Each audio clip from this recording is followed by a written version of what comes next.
민설이 씨, 당신 오늘부로 해고야.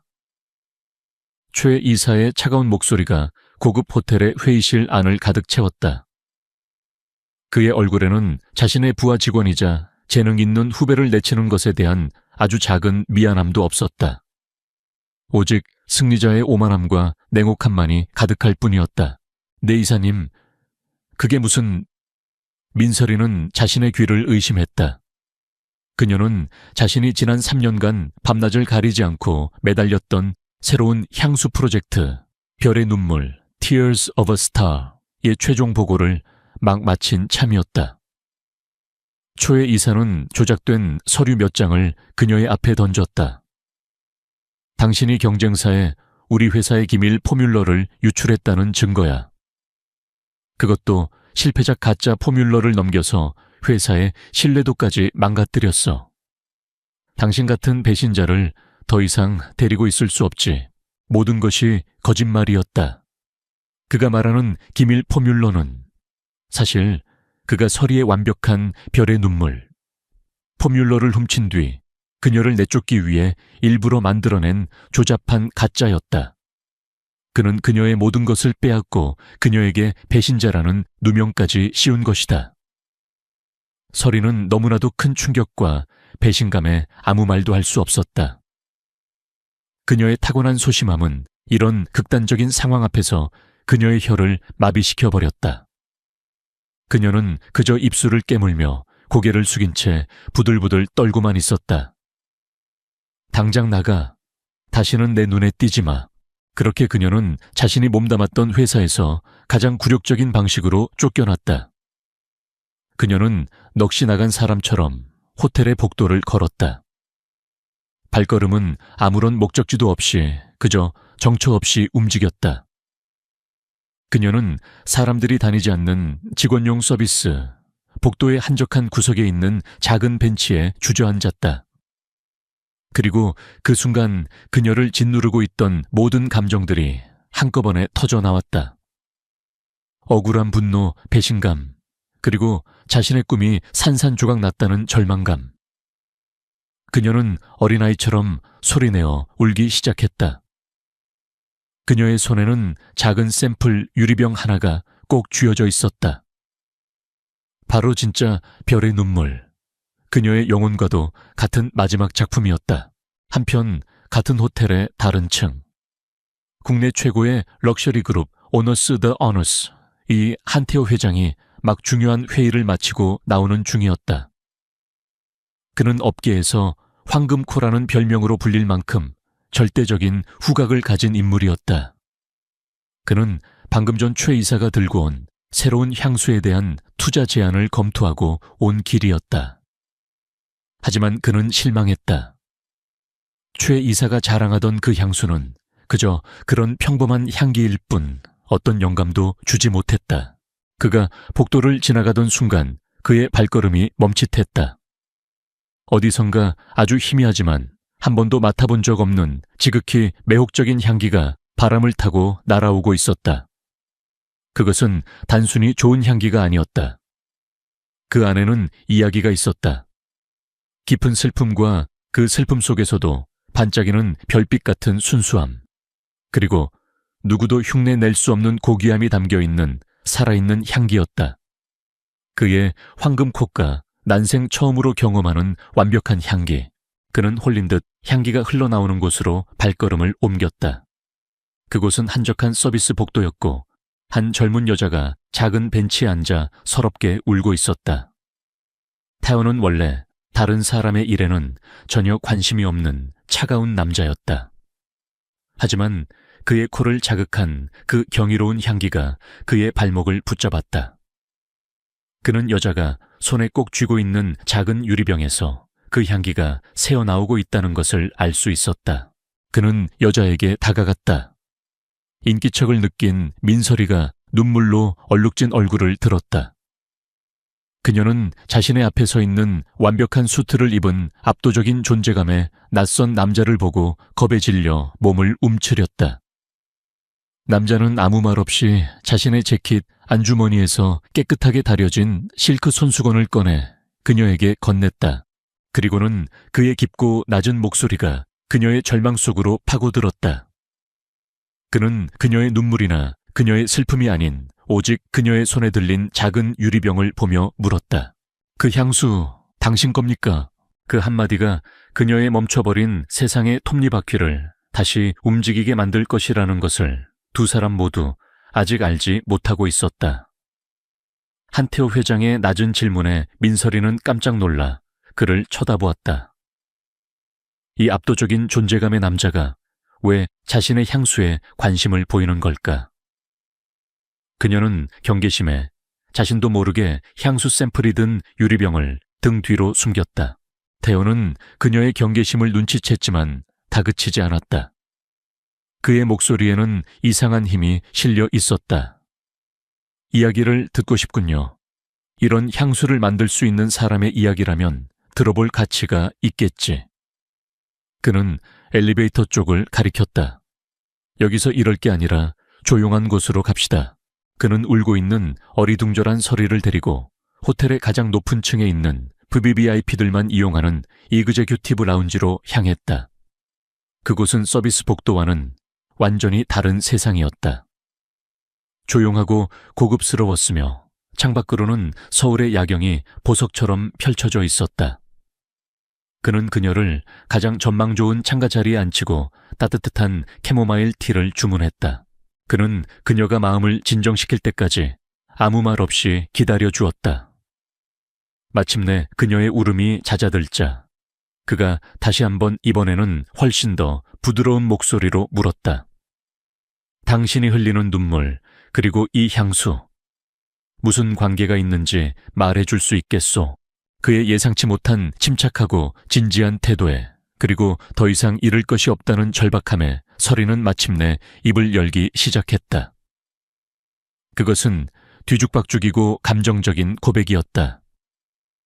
그녀가 지난 3년간 자신의 모든 것을 바쳐 별의 눈물이라는 이름의 향수를 어떻게 개발했는지, 그녀의 상사인 최 이사가 어떻게 그녀의 작업을 사사건건 무시하면서도 뒤에서는 그녀의 진행 상황을 몰래 감시했는지, 그리고 마침내 그가 어떻게 그녀의 최종 포뮬러를 훔치고 조잡한 복제품을 만들어 그것을 마치 자신의 작품인 것처럼 발표했는지, 그리고 오늘 어떻게 그녀에게 가짜 포뮬러 유출이라는 누명을 씌워 그녀를 해고했는지, 그녀의 손에 들린 이 작은 유리병이 그녀의 진짜 작품의 마지막 남은 샘플이라는 것까지 그녀는 울면서 두서없이 모든 것을 털어놓았다. 태연은 그 이야기를 듣는 동안 표정의 변화는 없었지만 그의 머릿속은 그 어느 때보다도 빠르게 돌아가고 있었다. 모든 조각들이 맞춰지고 있었다. 조금 전 최 이사가 자신에게 보여주었던 그 평범하고 지루했던 향수 샘플은 바로 이 여자가 말하는 가짜였던 것이다. 그리고 지금 자신의 코를 자극하는 이 경이로운 향기가 바로 진짜였다. 최 이사는 사기꾼이었다. 그는 훔친 그것도 조잡한 가짜 상품을 가지고 자신의 회사에 투자를 받으려 했던 것이다. 이것은 단순한 표절 사건이 아니었다. 수백억 원이 오고 갈 수 있는 거대한 투자 사기극이었다. 향기에 대한 그의 순수한 관심은 이제 차가운 전략적 계산으로 바뀌고 있었다. 그는 눈앞에 무너져 내린 여자를 바라보았다. 그는 그녀에게서 단순히 피해자가 아닌 천재적인 창조자이자 이 사기극의 핵심 증인을 보았다. 그는 제안을 했다. 그것은 자선이 아니었다. 비즈니스 제안이었다. 민설이 씨. 그가 처음으로 그녀의 이름을 불렀다. 당신의 그 눈물이 그리고 당신의 그 향수가 진짜라는 것을 증명하고 있어. 나는 당신의 복수를 돕지. 그리고 당신의 명예와 그 향수를 되찾아 주겠소. 그의 목소리에는 거부할 수 없는 힘이 있었다. 그 대가로 당신은 나를 도와야 하오. 나는 당신의 그 향수, 그리고 향수에 대한 당신의 전문적인 지식이 필요해. 최 이사의 그 추악한 사기극을 만천에 증명해야 하니까 서리는 충격에 휩싸였다. 이 강력한 남자가 자신을 파멸시킨 그 남자를 상대로 자신을 돕겠다고 제안하고 있었다. 너무나도 비현실적인 이야기였다. 그녀는 여전히 두려웠다. 하지만 해고당한 그 순간 이후 처음으로 그녀의 절망 속에서 아주 작은 희망의 불꽃이 피어오르기 시작했다. 그는 그녀에게 단순한 복수가 아닌 정의를 실현할 기회를 제안하고 있었다. 그녀는 오랫동안 침묵했다. 그리고 마침내 아주 작지만 단호한 결심이 담긴 목소리로 고개를 끄덕였다. 제가 뭘 하면 될까요? 어울리지 않는 두 사람의 동맹이 그렇게 결성되었다. 수줍던 조향사는 자신이 상상할 수 있었던 가장 강력한 아군을 얻게 된 것이다. 이제 방역의 시간이 다가오고 있었다. 한태호 회장은 민서리를 그가 개인적으로 소유하고 있는 비밀스러운 장소로 데려갔다. 그곳은 그의 그룹 오너스의 신제품 개발을 위한 최첨단 시설을 갖춘 비밀 향수 연구소였다. 세상에 알려지지 않은 오직 그와 극소수의 핵심 연구원들만이 출입할 수 있는 곳. 연구소에 들어서는 순간 민서리는 자신의 눈을 의심했다. 그곳은 조향사의 꿈과도 같은 공간이었다. 세상의 모든 희귀한 천연 향료들이 보관된 거대한 셀러 최첨단 가스 크로마토 그래피 질량 분석기 GCMS, 그리고 완벽한 온도와 습도가 유지되는 수십 개의 조향실까지. 그녀가 다니던 중소 화장품 회사의 낡은 실험실과는 차원이 다른 곳이었다. 이곳이 이제부터 당신의 전쟁터가 될 거요. 태호가 말했다. 그들의 비밀스러운 파트너십은 그렇게 시작되었다. 태호의 팀은 그의 지시에 따라 최 이사의 뒷조사를 시작했다. 그의 재정 상태 주변 인물, 그리고 과거에 그가 진행했던 다른 프로젝트들까지. 보이지 않는 거대한 정보의 그물이 최 이사를 향해 좁혀지기 시작했다. 그리고 연구소 안에서 서리는 자신만의 전쟁을 시작했다. 그녀의 임무는 최 이사가 태호에게 보여주었던 그 가짜 향수 샘플을 과학적으로 그리고 감성적으로 완벽하게 해체하고 분석하여 그의 사기극을 증명해낼 보고서를 작성하는 것이었다. 그녀는 하얀 가운을 입고 조향실의 테이블 앞에 앉았다. 더 이상 그녀는 수줍고 어리숙한 사원이 아니었다. 그녀는 자신의 전문 분야에서 최고의 능력을 발휘하는 과학자이자 예술가였다.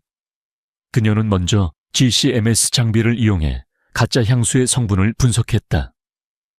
수많은 데이터와 그래프가 모니터 화면에 떠올랐다. 그녀의 날카로운 눈이 데이터 속에서 거짓의 흔적들을 찾아내기 시작했다. 첫째, 값싼 재료. 최 이사는 그녀의 별의 눈물에 사용된 희귀한 천연 재료들 대신 아주 저렴한 인공 합성 향료들을 사용했다. 예를 들어 그녀가 사용한 최고급 베르가못 오일 대신 그는 값싼 합성 리날롤을, 그리고 마다가스카르산 바닐라 앱솔루트 대신 인공 바닐린을 사용했다. 둘째 표절의 증거.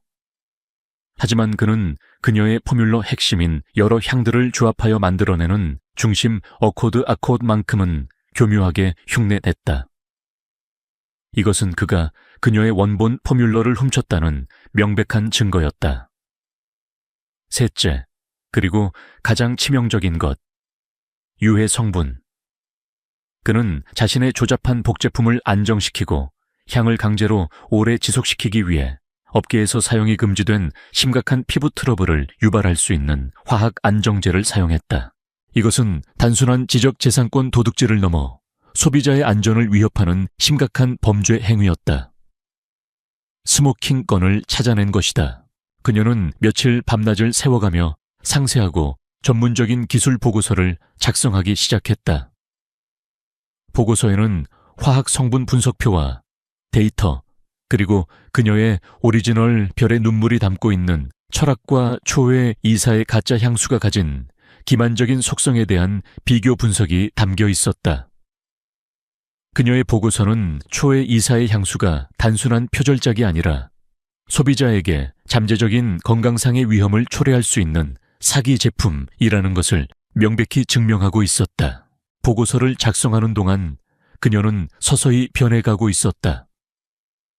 향기와 과학의 세계 속에서 그녀의 수줍음은 사라지고 그 자리에는 전문가로서의 자신감과 확신이 자리 잡았다.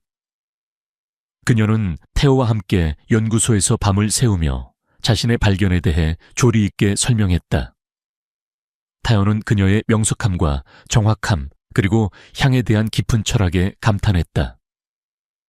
두 사람 사이에는 상사와 부하 직원의 관계가 아닌 서로의 전문성을 존중하는 파트너로서의 유대감이 형성되고 있었다. 마침내 그녀의 보고서가 완성되었다. 그것은 최 이사의 모든 것을 파괴할 수 있는 강력한 무기였다.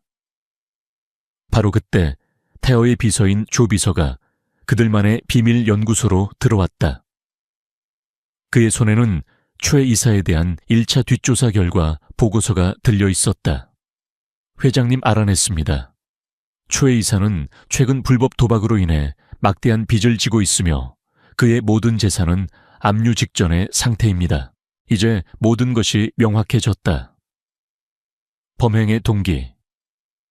그는 자신의 도박 빚을 갚기 위해 서리의 향수를 훔치고 회사를 팔아넘기려 했던 것이다. 한태호 회장은 서리가 작성한 기술 보고서와 조 비서가 가져온 조사 보고서를 나란히 놓고 보았다.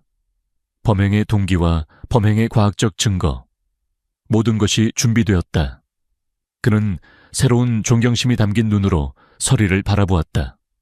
최 이사를 완전히 끝장낼 시간이야. 그들의 방역의 1단계는 성공적으로 끝이 났다. 이제 남은 것은 무대 위에서 진실을 세상에 알리는 것뿐이었다. 최 이사는 자신의 인생이 정점에 이르렀다고 생각했다.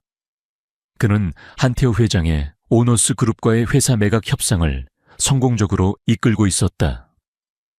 한 회장은 최 이사가 선보인 가짜 향수의 가능성을 높이 평가하는 듯 보였고 M&A 협상은 순조롭게 진행되고 있었다. 그는 이제 이 지긋지긋한 도박 빚에서 벗어나 거액의 현금을 손에 쥐고 오너스 그룹의 고위 임원 자리까지 보장받게 될 터였다. 그는 자신의 성공에 취해 점점 더 오만하고 방심하기 시작했다. 그는 자신을 성가시게 했던 그 어린 조향사 민설이를 완전히 잊어버렸다. 그에게 그녀는 이제 길게 버려진 돌멩이만도 못한 존재였다. 하지만 그가 모르는 사이에 거대한 그물은 그의 숨통을 향해 조용히 그리고 맹렬하게 조여오고 있었다.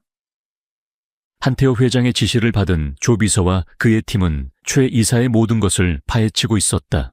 그들은 최 이사의 도박빚 규모와 그가 불법 사채업자들에게 협박당하고 있다는 사실을 알아냈다.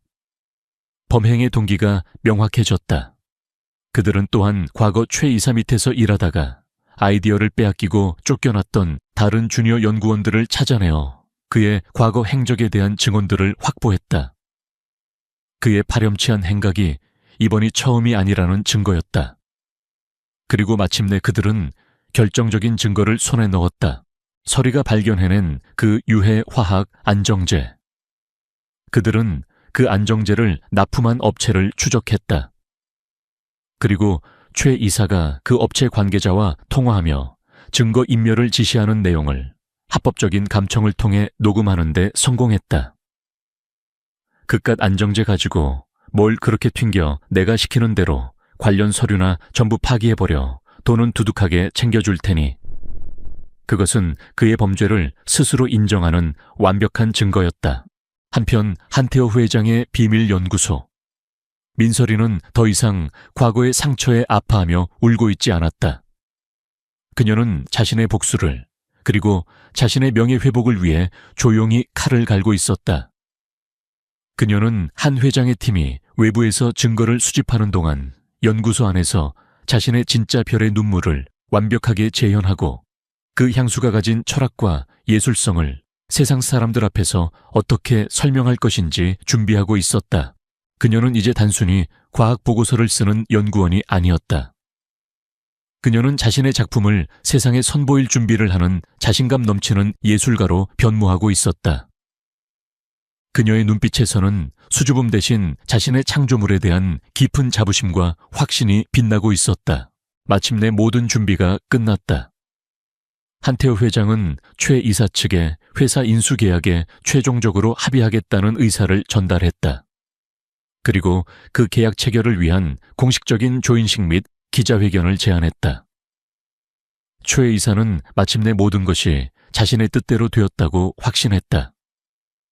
그는 의심 없이 그 제안을 받아들였다. 그는 기자들 앞에서 자신이 개발한 위대한 향수와 함께 화려하게 스포트라이트를 받으며 자신의 성공을 만천에 알리고 싶었다. 그는 알지 못했다.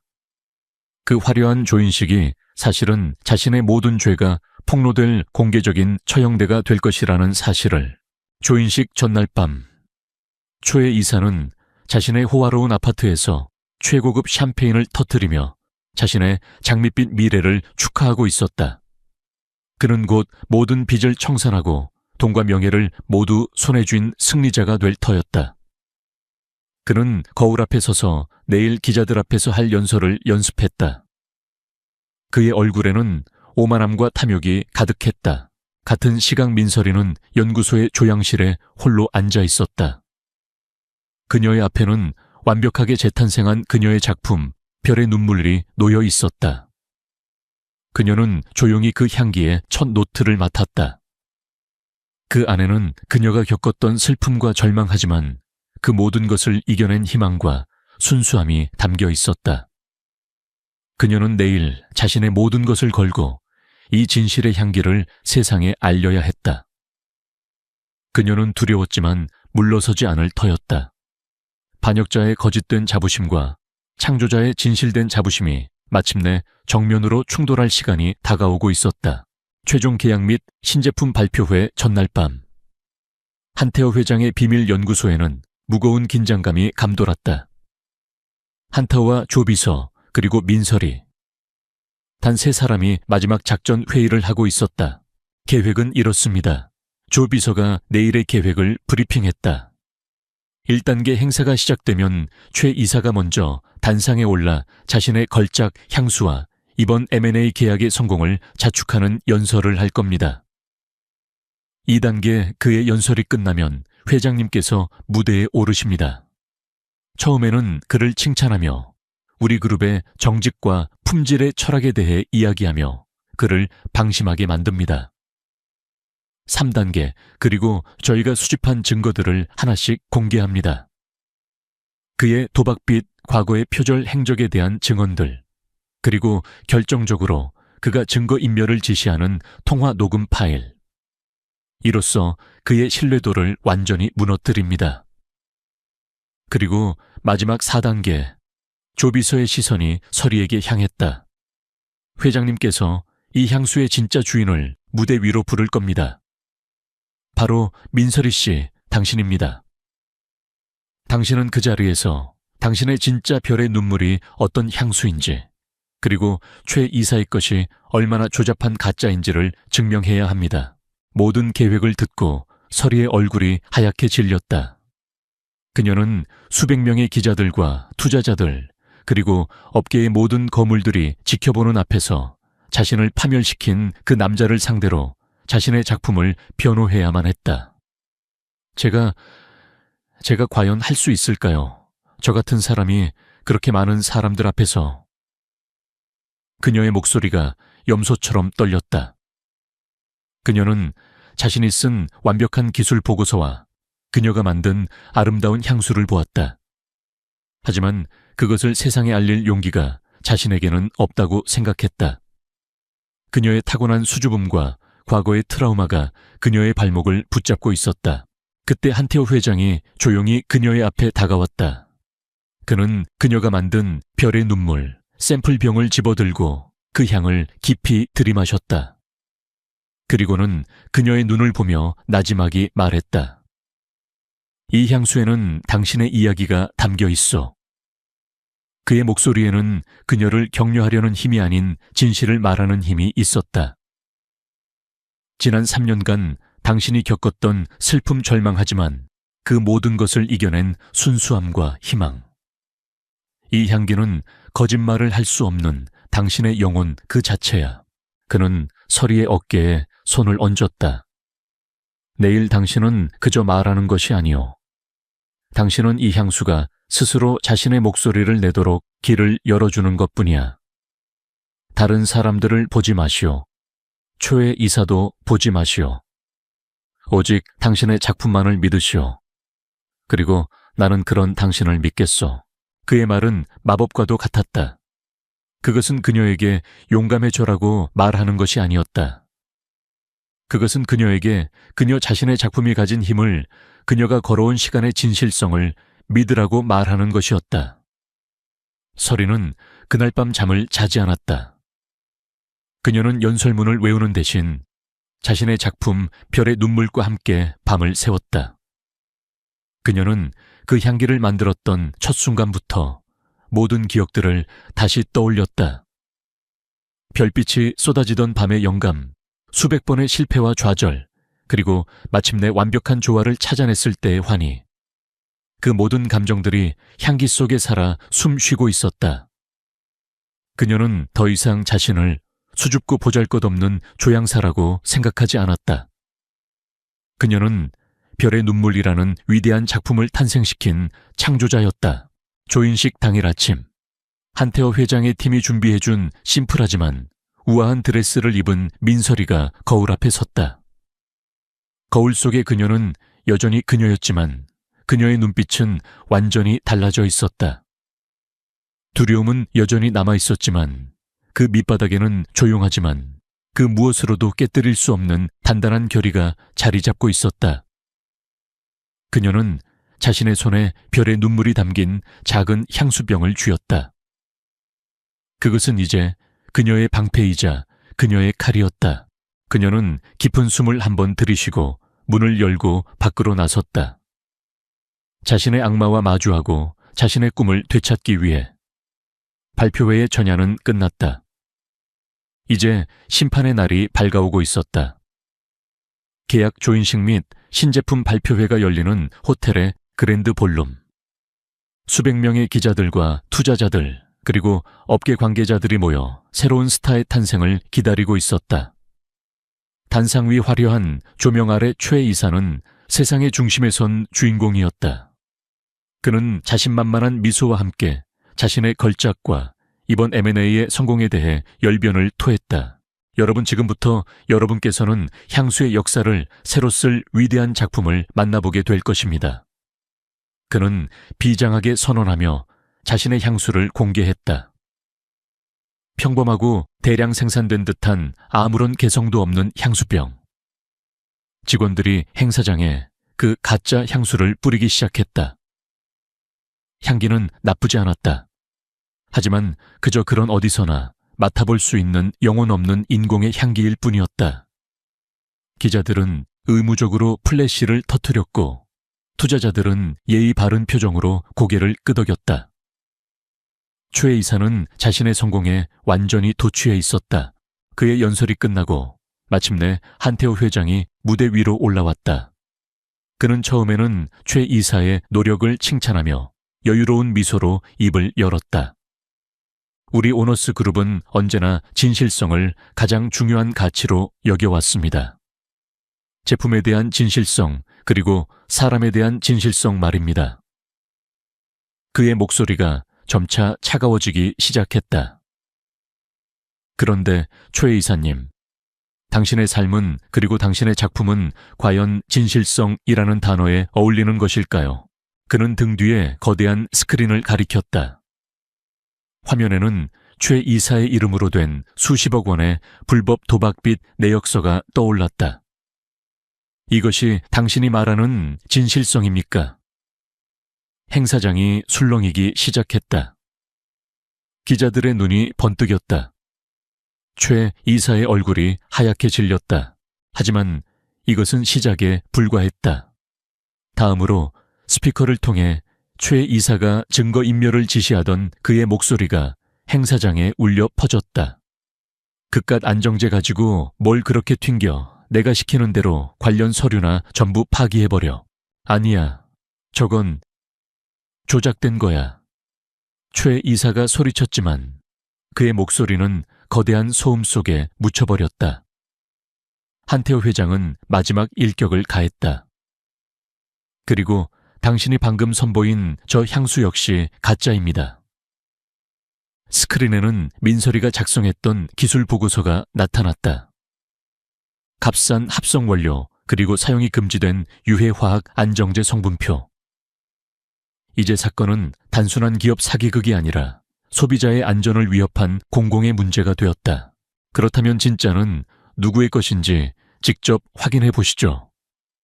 한태호 회장이 말했다. 이 향수의 진짜 주인을 이 자리에 모시겠습니다. 그는 무대 한쪽을 향해 손짓했다. 모든 시선이 그곳으로 향했다. 문이 열리고 민설이가 걸어 나왔다.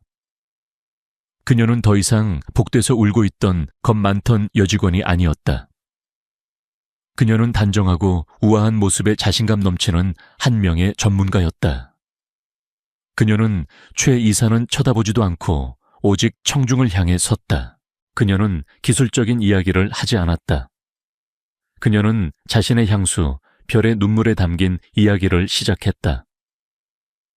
저는 이 향수의 가장 깊은 절망 속에서도 밤하늘의 별을 보며 희망을 잃지 않는 한 사람의 영혼을 담고 싶었습니다. 그녀의 진심 어린 이야기에 소란스럽던 행사장은 점차 조용해졌다. 그리고 마침내 그녀는 자신의 진짜 작품을 공개했다. 심플하지만 예술적인 곡선이 살아있는 마치 별의 눈물방울 같은 모양의 향수병. 그녀는 그 향수를 허공에 한번 뿌렸다. 그 순간 마법이 일어났다. 최 이사의 가짜 향수 냄새를 압도하는 경이롭고 신비로운 향기가 행사장을 가득 채웠다. 그것은 단순히 좋은 향기가 아니었다. 그 안에는 슬픔과 위로, 순수함과 희망, 그리고 고귀한 아름다움이 모두 담겨있는 살아있는 예술 작품이었다. 행사장의 모든 사람들이 숨을 죽인 채 그 향기에 매혹되었다. 냉소적이던 기자들조차 넋을 잃고 그 향기를 음미하고 있었다. 두 개의 향수. 그 차이는 더 이상의 설명이 필요 없는 완벽한 증거였다. 무대 위 스포트라이트 아래 민설이는 자신의 작품과 함께 당당하게 서 있었다. 그리고 무대 아래 최 이사는 보안 요원들에게 둘러싸인 채 바닥에 주저앉아 있었다. 그의 모든 것이 한순간에 무너져 내렸다. 진실은 그렇게 가장 아름다운 향기와 함께 세상에 그 모습을 드러냈다. 그날의 발표회는 대한민국 향수업계의 역사에 길이 남을 전설이 되었다. 최 이사는 그 자리에서 사기 및 소비자 안전 위협 등의 혐의로 경찰에 연행되었다. 그의 회사는 주가가 폭락하고 결국 헐값에 한태호 회장의 오너스 그룹에 인수되었다. 그의 화려했던 경력과 교활했던 야망은 그렇게 한순간에 무너져 내렸다. 그리고 그 폐허 속에서 새로운 별이 떠올랐다. 민설이. 상색에 걸작을 도둑맞은 비운의 천재 조향사. 그녀의 이야기는 언론을 통해 대대적으로 보도되었다. 그녀의 수줍음과 순수함, 그리고 그 안에 숨겨진 놀라운 재능과 용기는 대중들의 마음을 사로잡았다. 그녀는 하루아침에 대한민국에서 가장 유명하고 가장 사랑받는 조향사가 되었다. 몇 주 후 모든 것이 정리되었다. 한태호 회장은 이제는 자신의 그룹에 속하게 된 최 이사의 옛 회사로 서리를 불렀다.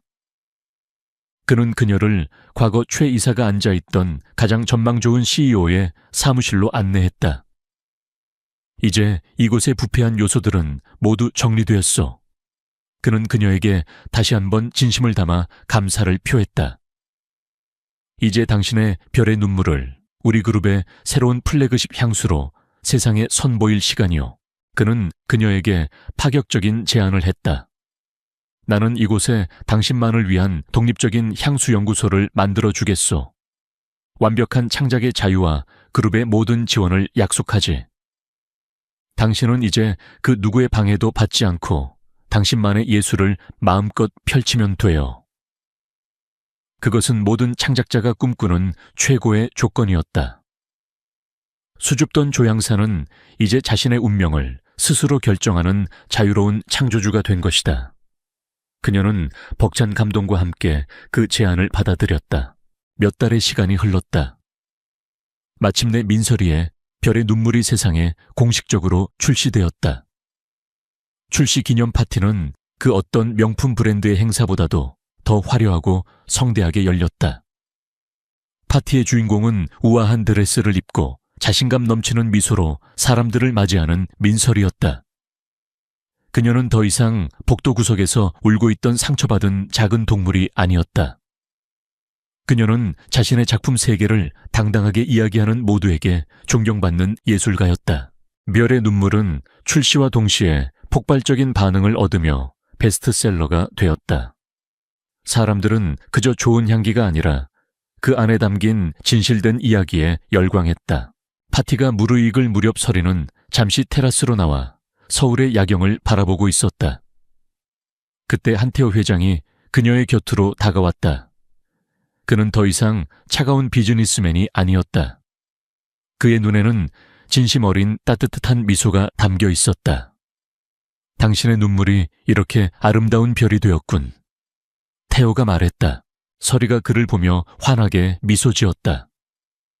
회장님이 제 눈물을 닦아주셨기 때문입니다. 두 사람의 인연은 한 호텔의 복도에서 절망의 눈물과 함께 시작되었다. 하지만 이제 그들은 서로의 재능을 존중하고 서로의 상처를 보듬어주는 세상에서 가장 특별한 파트너가 되어 있었다. 두 사람은 나란히 서서 도시의 별들을 바라보았다. 향수업계의 새로운 전설이 바로 이 순간 가장 찬란하게 빛나기 시작하고 있었다. 박소희는 익숙하게 청소 카트를 밀며 방금 전까지 그룹의 운명을 좌우하는 남자들이 머물렀던 프레지덴셜 스위트룸으로 들어섰다. 그녀는 늘 고개를 숙이고 다녔다. 화려한 대리석 바닥에 비치는 자신의 초라한 모습을 보고 싶지 않아서이기도 했고 다른 사람들의 눈에 띄고 싶지 않아서이기도 했다. 이 6성급 호텔 제니스에서 그녀 같은 청소 노동자는 가구와도 같은 존재였다. 있어도 없는 존재 보여도 보이지 않는 존재. 룸서비스 직원들이 와인잔과 접시들을 치워나가는 동안 소희는 묵묵히 자신의 일을 시작했다. 그녀의 일은 언제나 똑같았다. 쓰레기통을 비우고 바닥을 닦고 흐트러진 쿠션을 바로잡는 것. 그녀는 자신의 일에 있어서는 병적으로 꼼꼼했다. 아주 작은 먼지 하나도 그녀의 눈을 피해갈 수 없었다. 그녀는 먼저 응접실의 작은 휴지통을 비우기 위해 다가갔다. 그 안에는 구겨진 냅킨과 시각공초 따위가 들어있었다. 그런데 그 쓰레기들 사이에 다른 종이와는 재질이 달라 보이는 작게 찢어진 종이 조각 하나가 눈에 띄었다. 호텔의 공식적인 메모지가 아니었다. 훨씬 더 두껍고 질 좋은 종이었다. 대부분의 사람이라면 그냥 다른 쓰레기와 함께 봉투에 쓸어 담았을 것이다. 하지만 소희는 잠시 멈칫했다. 그녀는 고무장갑을 낀 손으로 조심스럽게 그 종이 조각을 집어들었다. 그리고는 조심스럽게 펼쳐보았다. 그녀의 눈이 가늘어졌다. 낙서라고 하기에는 너무나도 정교했다. 육각형의 화학구조식 일부처럼 보이는 그림. 그 옆에는 알파벳과 숫자가 뒤섞인 시그웨 73 같은 기호가 적혀 있었다. 그리고 그 옆에 손으로 쓴 듯한 이견견벌용 5%라는 숫자와 퍼센트 기호가 있었다. 화학. 그녀가 고등학교 때 가장 싫어했던 과목이었다. 그녀는 그것이 무엇을 의미하는지 전혀 알 수 없었다. 하지만 그녀의 뇌는 그녀 자신도 모르는 사이에 그 이상한 패턴과 숫자를 사진처럼 기억 속에 저장하고 있었다. 어울리지 않는 조합.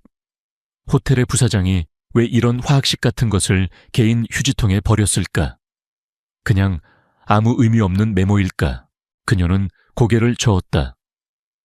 쓸데없는 생각 하지 말자. 나랑은 상관없는 일이야. 그녀는 종이 조각을 다시 구겨서 쓰레기 봉투에 던져 넣으려 했다. 하지만 무언가 찝찝한 기분이 그녀의 손을 멈추게 했다. 아주 작은 반항심 같은 것이었다. 늘 무시당하고 없는 사람, 취급당하는 자신의 삶에 대한 아주 작은 반항.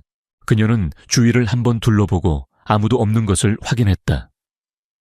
그리고는 주머니에서 자신의 낡은 휴대폰을 꺼내 그 찢어진 종이 조각을 빠르게 촬영했다. 화질이 좋지 않아 흐릿했지만 형태를 알아볼 수는 있었다. 그녀는 사진을 저장하고 원래 그랬던 것처럼 종이 조각을 구겨 쓰레기 봉투 안에 던져 넣었다. 그녀가 막 청소를 마치고 스위트룸을 나서려던 순간이었다. 잊은 물건이라도 있는 듯 이동욱 부사장이 다시 방으로 들어왔다. 그는 누군가와 심각한 표정으로 통화하며 방 안으로 성큼성큼 걸어 들어왔다. 그는 청소 카트 옆에 서 있는 소희의 바로 옆을 스쳐 지나갔지만 그녀를 전혀 인식하지 못했다. 그의 눈에 그녀는 복도의 벽이나 바닥의 카펫과 다를 바 없는 풍경의 일부일 뿐이었다. 그러니까 그 농도를 정확히 맞춰야 한다는 말이야. 0.01%라도 오차가 생기면 모든 게 끝장이야. 알아들었어. 그의 낮은 목소리가 소희의 귓가를 스쳐 지나갔다. 소희는 자신도 모르게 숨을 참으며 그가 완전히 지나갈 때까지 얼어붙은 듯이 서 있었다. 그날의 힘든 업무가 모두 끝났다. 지하에 있는 직원 휴게실에서 소희는 지친 몸을 의자에 기댔다. 다른 직원들은 수다를 떨거나 스마트폰을 보며 웃고 있었지만 그녀는 그 어디에도 섞이지 못했다. 그녀는 주머니 속의 휴대폰을 꺼내 아까 찍었던 사진을 다시 열어보았다. 흐릿한 사진 속에 정체불명의 화학식. 그것은 여전히 그녀에게 아무런 의미도 없는 그림 조각일 뿐이었다. 내가 왜 이런 걸 찍었을까? 그냥 지워버리자. 그녀는 삭제 버튼을 누르려다가 다시 한번 망설였다. 이유는 알 수 없었다. 하지만 그녀는 직감적으로 느낄 수 있었다. 이 작은 종이 조각이 화려하고 완벽해 보이는 이 제니스 호텔의 테피스트리, 어딘가에 풀려있는 아주 작은 시로라기 하나라는 것을. 그리고 그 시로라기를 본 사람은 지금 이 세상에서 오직 그녀 자신뿐이라는 것을. 그녀는 결국 사진을 지우지 않았다. 그녀는 휴대폰을 끄고 텅 빈 눈으로 휴게실의 낡은 천장을 바라보았다. 그녀의 고단한 일상은 내일도 똑같이 반복될 터였다. 하지만 그녀는 아직 알지 못했다. 오늘 그녀가 무심코 주운 이 작은 퍼즐 조각 하나가 앞으로 그녀의 삶과 이 호텔의 운명을 송두리째 뒤흔들게 될 거대한 폭풍의 시작이었다는 것을. 그날 이후 박소희의 일상은 다시 원래의 궤도로 돌아온 듯했다.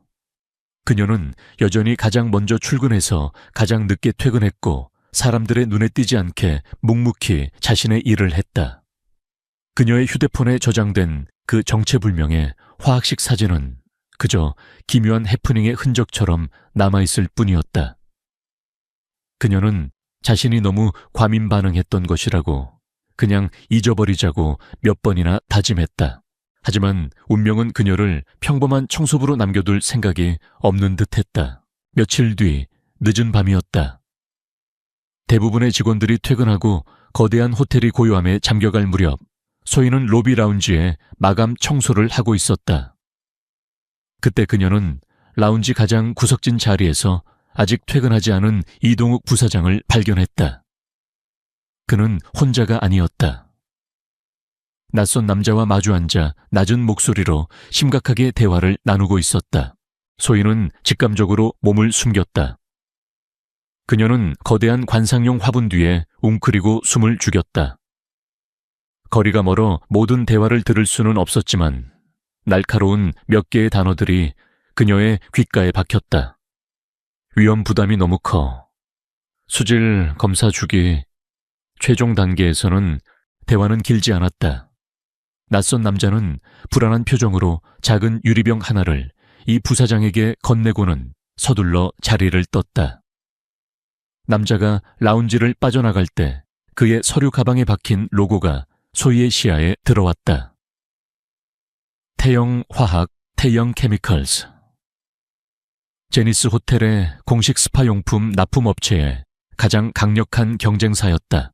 부사장이 경쟁사 사람과 한밤중에 비밀리에 만나고 있었다. 그리고 수질 검사 최종 단계 같은 알 수 없는 단어들. 소희의 머릿속에 두 번째 퍼즐 조각이 던져졌다. 세 번째 조각은 그로부터 며칠 뒤에 나타났다. 세계적으로 유명한 지질학자인 안 박사가 호텔에 투숙했다. 소희는 운 좋게도 그가 묵는 스위트룸의 청소를 담당하게 되었다. 그가 학회 참석차 방을 비운 사이 소희는 여느 때처럼 방을 청소하고 있었다. 그런데 그의 책상 위에 거대한 지질 단면도가 펼쳐져 있었다. 소희는 청소를 하다 말고 그 지도에 시선을 빼앗겼다. 그것은 바로 이 제니스 호텔이 서 있는 땅의 단면도였다. 지하 안반층의 구조, 그리고 호텔의 자랑인 온천 스파의 원천이 되는 지하 깊은 곳에 온천 수맥의 흐름이 아주 상세하게 그려져 있었다. 그리고 지도 한쪽 구석에는 불안정한 단층선 지역이라는 표시와 함께 몇 군데의 붉은색으로 X 표시가 되어 있었다. 와의 지질학자가 이 호텔의 지하 구조도를 이렇게 상세하게 가지고 있는 거지. 보통의 손님이라면 절대 가질 수 없는 호텔의 기밀에 해당하는 자료였다. 그녀의 머리는 또다시 복잡해지기 시작했다. 그녀는 지도의 전체적인 형태와 붉은 X 표시가 된 위치들을 자신의 머릿속에 사진처럼 각인했다. 그리고 네 번째 조각. 그것은 이 부사장이 자주 사용하는 작은 회의실을 청소하다가 발견했다. 쓰레기통 옆 카펫 위에 떨어져 있던 유심 SC임 카드였다. 누군가 급하게 버리려다 실수한 듯했다. 선불폰에나 사용될 법한 익명의 유심 카드. 누군가 반으로 부러뜨려 놓았지만 소희는 그 두 조각을 몰래 주머니에 챙겼다. 이것 역시 이 최고급 호텔의 회의실 바닥에 있기에는 너무나도 어울리지 않는 물건이었다. 그날 밤 소희는 자신의 작은 자취방 침대에 누워 잠을 이루지 못했다. 그녀는 눈을 감고 지난 며칠간 자신이 모았던 퍼즐 조각들을 머릿속에서 조합해보기 시작했다. 찢어진 종이에 적혀있던 정체불명의 화학식 0.205%, 경쟁사 화학회사 직원과 이동욱 부사장의 비밀 회동, 수질검사 최종 단계, 호텔 지하에 온천 수맥과 불안정한 단층선이 표시된 기밀 지도, 반으로 부러진 익명의 유심 카드. 이 네 개의 조각들은 언뜻 보기에는 아무런 연관성도 없어 보였다. 마치 서로 다른 네 개의 퍼즐 상자에서 꺼내온 조각들 같았다. 하지만 그녀의 직감은 계속해서 경고 신호를 보내고 있었다. 이 모든 것의 중심에 이동욱 부사장이 있고 무언가 좋지 않은 일이 벌어지고 있다는 불길한 예감. 그녀의 소심한 마음은 그만둬. 이건 네가 상관할 일이 아니야. 괜히 나섰다가 다치기만 할 거야. 라고 속삭였다. 하지만 그녀의 또 다른 마음은 만약 이대로 눈을 감았다가 끔찍한 일이 벌어진다면 그때 가서 후회해도 소용없어. 라고 반박했다. 그녀는 침대에서 일어나 책상 서랍에 넣어두었던 부러진 유심 카드와 낮에 기억을 더듬어 그려두었던 지도의 약도, 그리고 휴대폰에 저장된 화학식 사진을 꺼내보았다. 이것들은 다른 사람에게는 그저 쓰레기나 의미 없는 그림일 뿐이었다. 하지만 지금 그녀에게 이것들은 어쩌면 거대한 폭탄의 부품들처럼 보였다. 어떤 폭탄인지 언제 터질지는 알 수 없었다. 하지만 그 부품들을 본 사람은 지금 이 세상에서 오직 그녀뿐이었다. 조용하고 눈에 띄지 않던 청소부 박소희. 그녀는 자신도 모르는 사이에 이 거대한 호텔이 품고 있는 위험한 비밀의 유일한 파수꾼이 되어가고 있었다. 고유하던 제니스 호텔에 균열이 생기기 시작한 것은 아주 사소한 불만 사항에서부터였다. 호텔의 VIP 고객 몇몇이 객실의 개인 자쿠지 욕조를 사용한 후 피부에 가벼운 발진이 생겼다며 컴플레인을 제기했다. 처음 호텔 경영진은 대수롭지 않게 생각했다. 그저 고객의 피부가 유난히 예민하기 때문이라고, 혹은 새로 바꾼 입욕제 때문일 것이라고 추측했다. 하지만 문제는 거기서 그치지 않았다. 며칠 뒤 호텔의 가장 큰 자랑거리이자 핵심 자산인 지하 1층의 제니스 온천 스파에서도 비슷한 불만이 터져 나오기 시작했다. 가벼운 발진 원인을 알 수 없는 두드러기, 그리고 물에서 아주 희미한 화학약품 냄새가 난다는 증언들이었다. 소문은 빠르게 퍼져나갔다. 호텔의 온라인 리뷰 게시판은 성난 고객들의 불만 글로 도배되었고, 몇몇 파워 블로거들은 6성급 제니스 호텔 수질 오염 논란이라는 자극적인 제목의 포스팅을 올리기 시작했다. 완벽함을 자랑하던 제니스 호텔의 명성에 돌이킬 수 없는 흠집이 생기기 시작한 것이다. 현진우 회장은 격노했다. 그는 즉시 긴급대책회의를 소집했다. 호텔의 기술팀과 수질관리팀, 그리고 공식 온천 용품 납품업체까지 모두 불려왔다. 그들은 며칠 밤낮으로 원인을 분석했다. 수십 번의 수질 검사가 이루어졌고 온천수가 흐르는 모든 배관을 점검했다. 하지만 결과는 이상했다. 그들은 물에서 기존의 어떤 오염 물질과도 다른 정체불명의 유기화합물을 미량 검출해냈다. 기술팀장은 현 회장에게 보고했다. 회장님, 죄송합니다만 원인을 찾을 수가 없습니다. 검출된 화합물은 그 농도가 0.115% 미만으로 극히 미미해서 인체에 심각한 해를 끼칠 정도는 아닙니다. 하지만 특정 알레르기 반응을 유발할 수는 있습니다. 무엇보다 이 물질이 어디서 어떻게 온천수에 유입되는지 전혀 파악이 되지 않습니다. 배관에는 아무런 문제가 없었다. 외부에서 오염 물질이 유입될 만한 경로도 없었다. 호텔의 전문가들은 속수무책이었다. 박소희는 직원들 사이에서 퍼져나가는 소문들을 조용히 듣고 있었다. 수질오염, 원인 불명, 그리고 0.0005%. 그 숫자를 듣는 순간 소희의 머릿속에 경고등이 켜졌다. 그녀는 일이 끝나자마자 미친 듯이 자신의 자취방으로 달려갔다.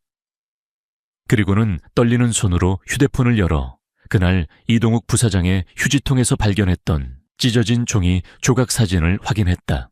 그곳에 선명하게 적혀 있었다. 정체불명의 화학구조식, 그리고 그 옆에 손으로 휘갈겨 쓴 숫자. 시건치 0.005%. 순간 그녀의 머릿속에서 흩어져 있던 모든 퍼즐 조각들이 콱쾅 하는 소리와 함께 하나의 끔찍한 그림으로 맞춰지기 시작했다. 첫 번째 조각 찢어진 종이에 있던 화학식과 농도. 이것은 지금 호텔의 온천수를 오염시키고 있는 바로 그 물질이었다. 두 번째 조각, 이동욱 부사장이 경쟁사인 태영화학의 직원과 비밀리에 만나고 수질 검사 주기에 대해 이야기하며 작은 유리병을 건네봤던 모습. 세 번째 조각 지질학자의 방에서 보았던 호텔 지하의 온천 수맥 지도. 그리고 불안정한 단층선이라고 표시된 호텔의 공식적인 배관 시스템 밖에서 온천수에 직접 접근할 수 있는 비밀스러운 경로. 네 번째 조각, 누군가와 비밀리에 통화하기 위해 사용했을 반으로 부러진 익명의 유심 카드. 결론은 단 하나였다. 이것은 사고가 아니다. 완벽하게 계획된 고의적인 사보타게 행위다. 이동욱 부사장.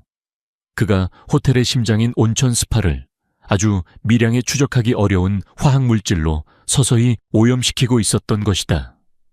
그의 목적은 분명했다. 호텔의 명성을 실추시키고 주가를 폭락시킨 뒤 경쟁사인 태영화학의 모기업이 헐값에 호텔을 인수합병하도록 만드는 것. 소희는 온몸의 피가 차갑게 식는 것을 느꼈다. 이것은 그녀가 상상했던 것보다 훨씬 더 거대하고 훨씬 더 악랄한 음모였다. 그녀는 이제 단순한 비밀의 파수꾼이 아니었다. 그녀는 이 거대한 범죄의 유일한 목격자이자 진실을 알고 있는 단 한 사람이 되어버렸다. 그녀의 어깨를 짓누르는 진실의 무게는 너무나도 무거웠다. 그녀가 가진 증거라고는 흐릿한 사진 한 장과 아무도 믿어주지 않을 그녀의 이론뿐이었다.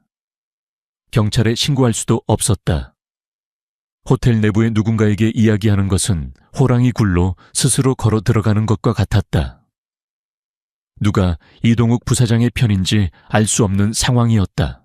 그녀는 작은 자취방에 홀로 앉아 창밖의 화려한 도시 야경을 바라보았다. 저 불빛 어딘가에서 음모는 지금도 계속 진행되고 있을 터였다. 그녀의 마음속에서 두려움이 파도처럼 밀려왔다.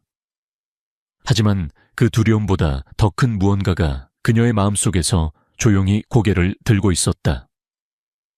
그것은 분노이자 책임감이었다. 이대로 침묵할 수는 없었다. 그녀가 눈을 감는다면 수많은 사람들의 땀과 노력이 담긴 이 호텔은 무너질 것이고 악은 승리할 것이다. 그녀가 무엇을 해야 할지는 아직 알 수 없었다. 하지만 그녀는 한 가지만은 확실히 결심했다. 나는 더 이상 도망치지 않겠다. 보이지 않는 청소부 박소희. 그녀는 이제 보이지 않는 탐정이 되어 이 거대한 음모의 심장부를 향해 홀로 걸어가기로 결심했다. 박소희는 더 이상 이론만으로 이 음모를 파헤칠 수 없다는 것을 깨달았다. 그녀에게는 누구도 반박할 수 없는 구체적이고 물리적인 증거가 필요했다. 이동욱 부사장을 그의 범죄 현장에서 직접 잡아낼 증거. 그녀의 새로운 임무는 호텔 어딘가에 숨겨져 있을 독극물 투입 장소를 찾아내는 것이었다. 그녀는 우선 이 부사장의 주변 인물들을 더욱 세심하게 관찰하기 시작했다. 그녀의 레이더망에 걸려든 첫 번째 인물은 야간 근무조의 보안요원 김 씨였다. 그는 유독 호텔의 지하층과 기계실 주변을 자주 순찰했고 최근에는 자신의 월급 수준에 맞지 않는 고가의 시계를 차고 다니기 시작했다. 소희는 청소부라는 자신의 신분을 완벽하게 이용했다. 그녀는 직원 휴게실을 청소하는 척하며 김 요원이 동료와 나누는 대화를 엿들었다. 김형, 요즘 무슨 좋은 일 있어? 시계도 새로 뽑고 말이야. 허허, 그냥 부업으로 보너스가 좀 생겨서. 곧 마지막 한 탕만 더 하면 이 지긋지긋한 야간 근무도 끝낼 수 있을 거야. 마지막 한 탕. 소희는 그 단어를 자신의 머릿속에 새겼다. 김 요원이 이 부사장의 공범이라는 확신이 들었다. 다음 목표는 범죄 현장을 찾는 것이었다. 그녀는 지질학자의 방에서 봤던 지도를 떠올렸다. 불안정한 단층선이라고 표시된 곳, 호텔의 공식적인 배관망을 우회하여 외부에서 온천 수맥에 직접 접근할 수 있는 유일한 경로.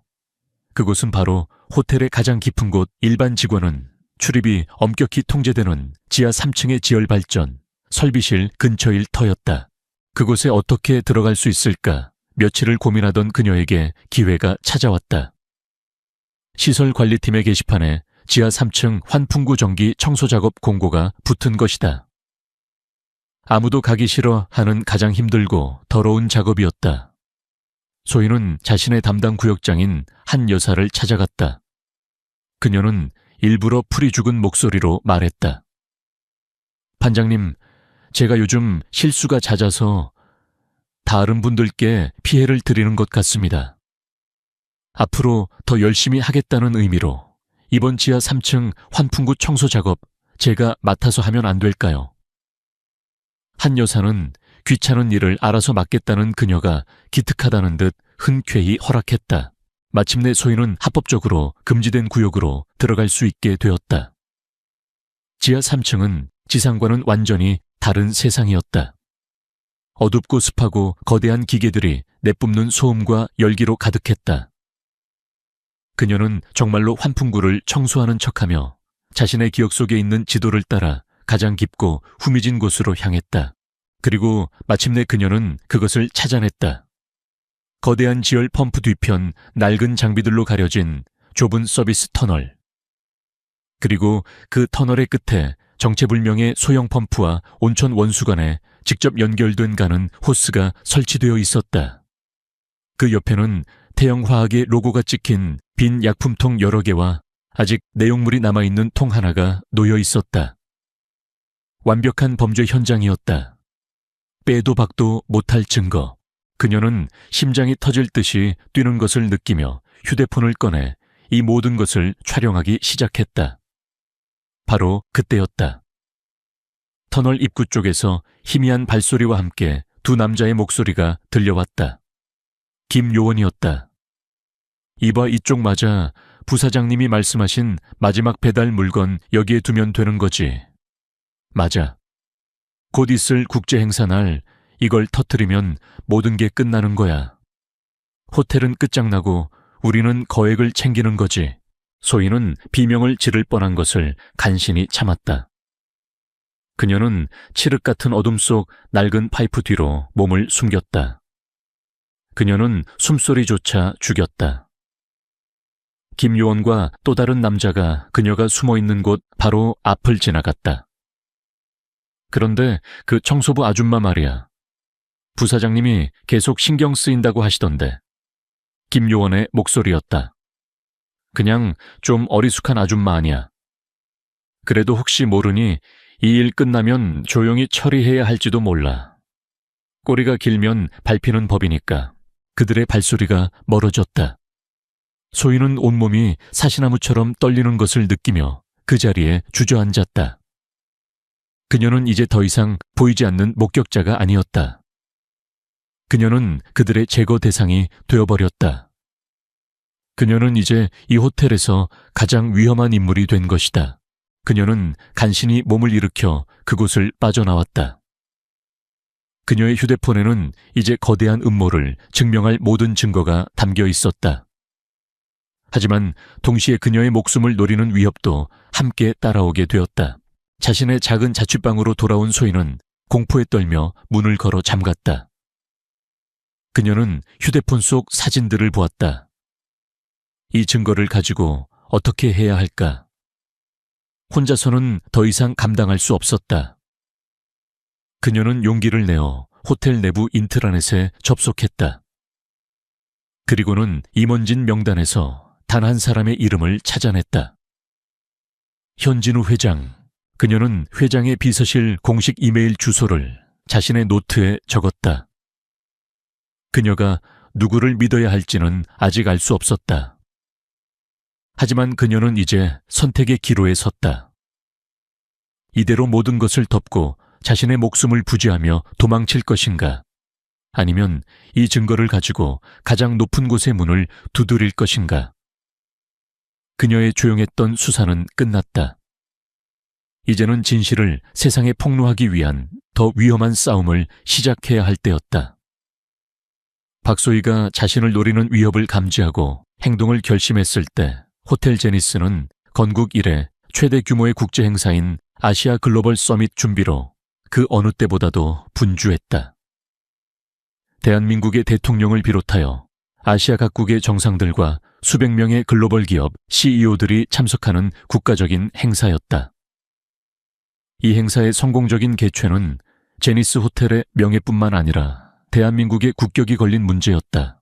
소희는 직감했다. 이것이 바로 김요원과 그 남자가 말했던 마지막 한탕, 즉 이동욱 부사장의 마지막 승부수일 것이라고. 그는 이 전 세계가 주목하는 행사에서 호텔에 회복 불가능한 타격을 입혀 현진우 회장을 완벽하게 무너뜨릴 계획을 세우고 있는 것이 틀림없었다. 그녀에게는 시간이 없었다. 그녀는 더 이상 혼자서 단서를 수집할 때가 아니라고 판단했다. 그녀는 자신이 가진 모든 증거 화학식 사진, 지하 수맥지도 스케치 비밀 회동에 대한 증언, 그리고 지하 3층의 오염 현장 사진을 현진우 회장에게 직접 전달해야만 했다. 하지만 어떻게 현 회장은 언제나 이동욱 부사장을 비롯한 임원들에게 둘러싸여 있었다. 어설프게 접근했다가는 이 부사장의 손에 모든 증거를 빼앗기고 자신은 정신 나간 스토커로 몰려 쥐도 새도 모르게 사라지게 될 것이 뻔했다. 그녀는 호텔의 구조와 사람들의 동선을 자신의 머릿속에 있는 지도 위에 펼쳐놓고 계획을 세우기 시작했다. 그녀가 아는 유일한 사실은 현 회장이 매일 밤 11시가 되면 모든 업무를 마치고 호텔 최상층에 있는 개인 서재에서 혼자만의 시간을 갖는다는 것이었다. 그곳은 특별한 마스터 키카드 없이는 접근이 불가능한 호텔 내의 유일한 성역이었다. 그녀의 목표는 바로 그 서재에 증거를 남겨두고 오는 것이었다. 문제는 마스터 키카드였다. 그녀는 며칠간의 관찰 끝에 그 카드를 소지한 단 한 사람, 바로 현 회장에게 절대적인 충성을 바치는 것으로 알려진 조 실장, 즉 보안실장에게 접근하기로 결심했다. 위험한 도박이었지만 그녀에게는 다른 선택지가 없었다. 서밋 전날 밤 그녀는 계획을 실행에 옮겼다.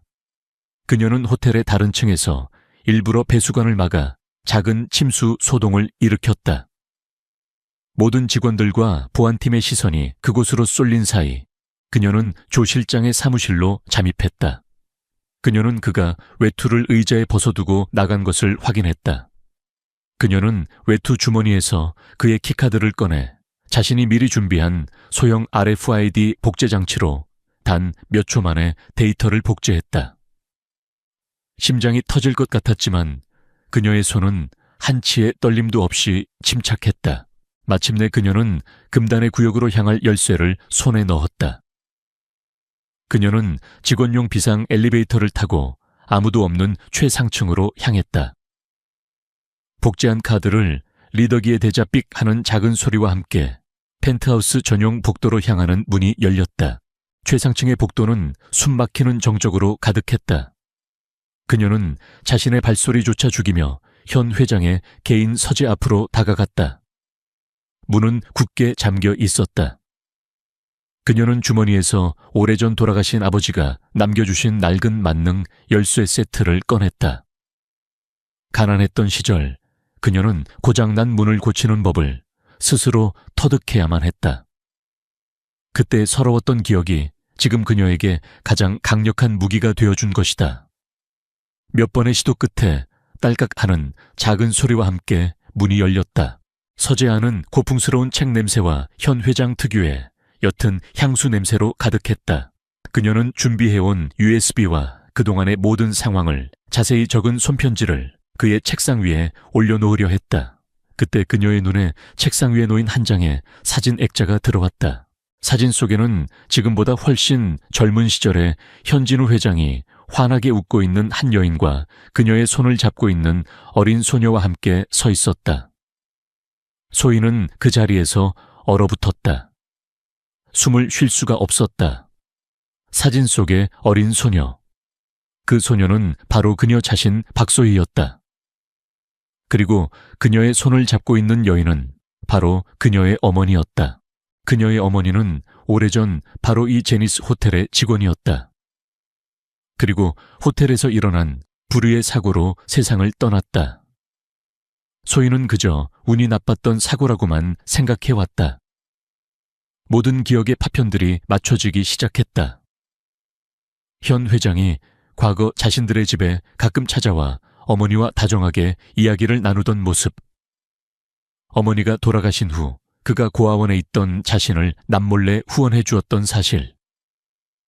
그리고 자신이 왜 유독 이 호텔에 집착하며 일하게 되었는지. 이 모든 것은 우연이 아니었다. 그녀의 눈에서 뜨거운 눈물이 흘러내렸다. 이것은 이제 단순히 정의를 위한 싸움이 아니었다. 이것은 어쩌면 어머니의 죽음과도 관련이 있을지 모르는 그녀 자신의 싸움이 되어버렸다. 그녀는 눈물을 닦고 더욱 굳은 결심으로 USB와 편지를 책상 위에 올려놓았다. 그리고 막 서재를 빠져나가려던 순간이었다. 딩동, 복도 저편에서 전용 엘리베이터가 도착하는 소리가 들려왔다. 현진우 회장이었다. 예상보다 일찍 돌아온 것이다.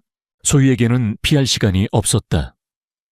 그녀는 본능적으로 서재 옆에 딸린 작은 휴게실의 두꺼운 커튼 뒤로 몸을 숨겼다. 그녀는 숨을 죽였다. 서재 문이 열리고 현 회장이 안으로 들어왔다.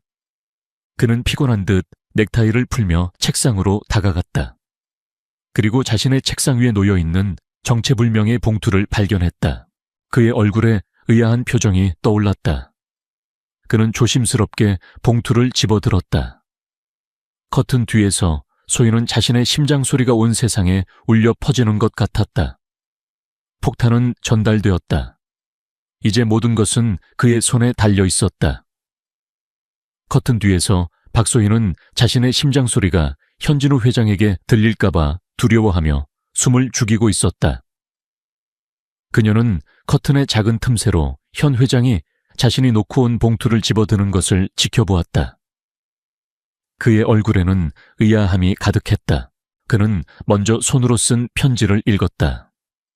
그의 표정은 의아함에서 충격으로 그리고 이내 차가운 분노로 변해갔다. 그는 편지를 내려놓고 떨리는 손으로 USB를 자신의 개인 노트북에 연결했다. 화면에는 소희가 목숨을 걸고 촬영한 사진들이 떠올랐다. 지하 3층의 비밀스러운 오염장치, 태영화학의 로고가 박힌 약품통들, 그리고 정체불명의 화학식. 현 회장은 모든 것을 즉시 이해했다. 그가 평생을 바쳐 이룩한 호텔이 그가 가장 신뢰했던 오른팔의 손에 의해 서서히 독살당하고 있었다는 끔찍한 진실을. 그리고 그는 마지막 사진을 보았다. 젊은 시절 자신이 가장 아꼈던 후배 직원이자 친구였던 한 여인, 그리고 그녀의 어린 딸과 함께 찍은 낡은 사진. 그는 사진 속에 어린 소녀와 이 모든 증거를 가져온 박소희라는 이름의 청소부를 연결시켰다. 그의 눈에 깊은 슬픔과 회한, 그리고 무거운 책임감이 어렸다. 그는 편지에 적힌 마지막 문장을 다시 보았다. 오늘 밤 서민 만찬회 중에 마지막 공격이 있을 겁니다. 그는 시계를 보았다. 이미 만찬회는 시작된 지 한참이 지나 있었다. 시간이 없었다. 하지만 그는 당황하지 않았다. 수십 년간 거친 비즈니스 세계에서 살아남은 노련한 사자는 위기의 순간에 더욱 냉정해지는 법이었다. 그는 즉시 2통의 전화를 걸었다. 첫 번째 전화는 그의 절대적인 충복 조 실장에게였다. 조 실장, 지금 당장 지하 3층 지열 발전 설비실로 가게. 아무도 모르게. 그곳을 봉쇄하고 내가 갈 때까지 개미 새끼 한 마리도 들여보내지도 내보내지도 말게. 두 번째 전화는 만찬회가 열리고 있는 연 회장의 메인 통제실로였다. 그는 직원에게 나지막하지만 단호한 목소리로 몇 가지 지시를 내렸다. 덫은 놓아졌다. 화려한 연 회장. 아시아 각국의 정상들과 VIP들이 모여 우아하게 식사를 즐기고 있었다. 이동욱 부사장은 완벽한 주인의 모습으로 손님들 사이를 오가며 환한 미소를 짓고 있었다. 그는 아무도 모르게 자신의 손목시계를 확인했다. 약속된 시간이 다가오고 있었다. 곧 그의 부하가 지하에서 마지막 선물을 온천수 라인에 투입할 터였다. 그러면 이 화려한 호텔은 회복 불가능한 오명을 쓰게 되고 모든 것은 그의 계획대로 될 터였다. 그가 축배를 제의하기 위해 무대로 올라가려던 순간이었다. 갑자기 연 회장의 모든 대형 스크린이 꺼졌다 켜지더니 호텔 홍보 영상 대신 낯선 지하실의 CCTV 화면을 비추기 시작했다. 화면 속에는 조 실장과 보안 팀원들이 정체불명의 펌프 장치를 포위하고 있는 모습이 나오고 있었다. 연 회장이 술렁이기 시작했다. 그때 현진우 회장의 목소리가 연 회장 전체의 스피커를 통해 장엄하게 울려 퍼졌다. 이동욱 부사장, 지금 이게 뭔지 여기 계신 모든 귀빈들 앞에서 설명해 보시지. 이동욱 부사장은 그 자리에 얼어붙었다. 그의 얼굴은 새하얗게 질려 있었다. 스피커를 통해 들려오는 목소리는 분명 현 회장이었지만 그는 지금 자신의 개인 서재에 있어야 할 시간이었다. 화면은 바뀌어 소희가 찍었던 증거 사진들이 하나씩 나타나기 시작했다. 화학식 약품통, 그리고 그가 태영화학의 남자와 비밀리에 만나던 모습까지. 모든 것이 폭로되었다. 가장 공개적이고 가장 굴욕적인 방식으로. 이건 모함이야. 누가 나를. 그가 무언가 변명하려 했지만 이미 그의 주변을 건장한 보안 요원들이 포위하고 있었다. 그는 도망치려 했지만 소용없었다. 그의 화려했던 가면이 벗겨지고 추악한 배신자의 민낯이 만천에 드러났다. 연 회장은 통제된 혼란에 휩싸였다. 현 회장은 무대에 올라 침착하게 상황을 수습했다. 그는 호텔 내부 보안 시스템에 중대한 결함을 발견하여 즉시 조치했다고 발표하며 손님들을 안심시켰다. 그는 위기를 오히려 자신의 리더십과 호텔의 위기관리 능력을 보여주는 기회로 바꾸어 버렸다. 모든 소동이 끝난 후 현 회장은 조 실장과 함께 자신의 펜트하우스로 돌아왔다. 그는 아무도 없는 서재의 커튼 앞으로 다가갔다. 이제 나와도 괜찮네, 소희 양. 커튼이 조용히 걷히고 그 뒤에서 떨고 있는 박소희가 모습을 드러냈다. 현 회장은 그녀를 바라보았다.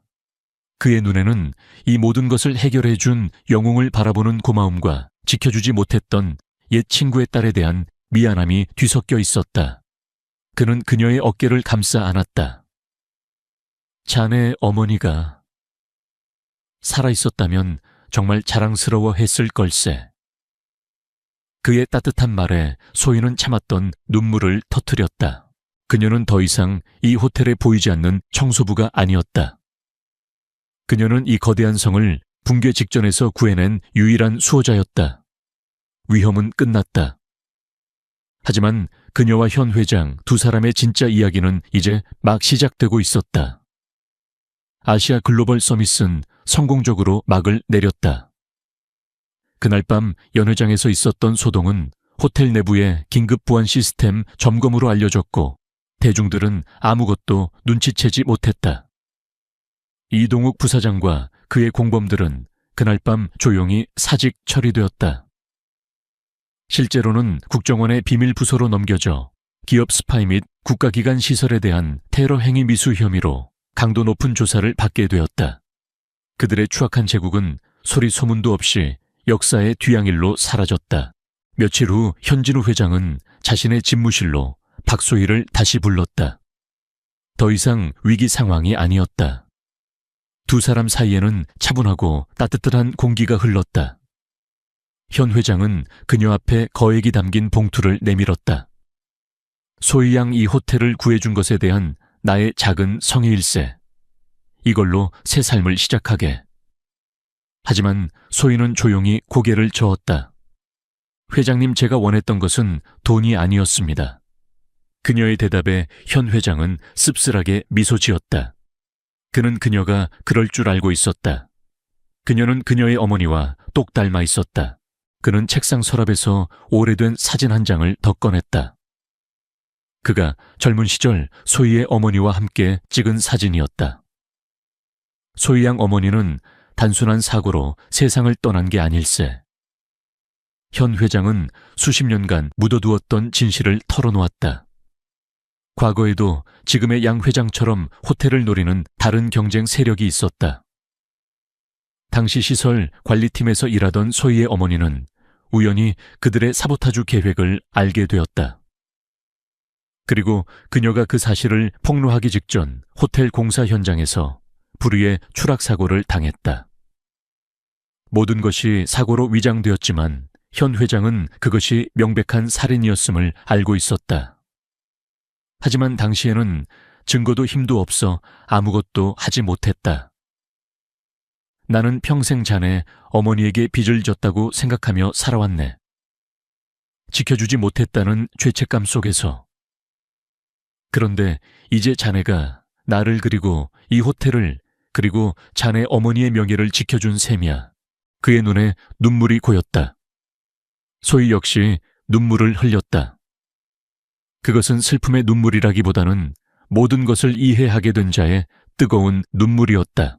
나는 더 이상 자네를 청소부로 일하게 할 수 없네. 현 회장이 말했다. 그렇다고 해서 자네를 갑자기 임원 자리에 앉힐 수도 없겠지. 자네는 그런 걸 원하지 않을 테니. 그는 새로운 제안을 했다. 그래서 자네를 위한 새로운 부서를 만들었네. 품질 위험 평가팀. 이 팀은 호텔의 모든 구역을 자유롭게 출입하며 시설의 안전 서비스의 질, 그리고 직원들의 내부 비리까지 모든 잠재적인 위험 요소를 찾아내어 오직 내게만 직접 보고하는 독립적인 조직이 될 걸세. 그는 소희의 눈을 바라보았다. 박소희 팀장, 자네의 그 남다른 관찰력과 정직함 그리고 침착함이 이 호텔을 지키는 최고의 무기가 될 걸세. 이 호텔에 보이지 않는 수호자가 되어주게. 소희는 더 이상 사양하지 않았다. 이것이 자신의 운명이자 어머니의 못다한 일을 이어가는 길이라는 것을 깨달았기 때문이다. 그녀는 조용히 하지만 단호하게 고개를 끄덕였다. 몇 달 후, 호텔 제니스는 이전보다 더 안정되고 활기찬 모습으로 운영되고 있었다. 그리고 호텔 안에는 새로운 전설이 생겨났다. 직원들 사이에서만 쉬쉬하며 이야기되는 회장 직속 유령팀에 대한 소문이었다. 그들은 평범한 직원처럼 보이지만 호텔의 모든 것을 꿰뚫어 보고 있으며 아주 작은 비리나 위험 요소도 찾아내어 뿌리 뽑는다는 소문. 그 소문의 주인공 박소희 팀장은 더 이상 낡고 회색 비친 청소부 유니폼을 입지 않았다. 그녀는 활동하기 편하면서도 단정한 정장을 입고 있었다. 그녀는 더 이상 고개를 숙이고 다니지 않았다. 그녀의 시선은 날카롭게 호텔 구석구석을 살폈고 그녀의 걸음걸이는 조용하지만 자신감이 넘쳤다. 어느 날 오후 그녀는 호텔 로비를 순회하고 있었다. 그녀의 눈에 한 신입 청소 직원이 손님에게 무시당하며 어쩔 줄 몰라 하는 모습이 들어왔다. 과거의 자신의 모습이었다. 그녀는 조용히 그곳으로 다가갔다. 그리고는 그 신입 직원의 어깨를 가볍게 두드려주며 아무 말 없이 따뜻하고 격려가 담긴 미소를 지어 보였다. 괜찮아. 나도 그랬어. 하지만 너는 혼자가 아니야. 라는 의미가 담긴 미소였다. 그녀는 다시 자신의 길을 갔다. 호텔의 가장 높은 곳으로 향하는 엘리베이터를 타고 통유리창 너머로 펼쳐진 서울의 풍경을 바라보았다. 그녀는 이제 이 거대한 성의 가장 낮은 곳에 있던 하인이 아니었다. 그녀는 이 성의 가장 높은 곳과 가장 낮은 곳을 모두 아우르며 그곳의 모든 사람들과 가치를 지키는 이름 없는 수호자였다. 그녀만의 방식으로 그녀는 이 호텔의 새로운 심장이자 영혼이 되어가고 있었다.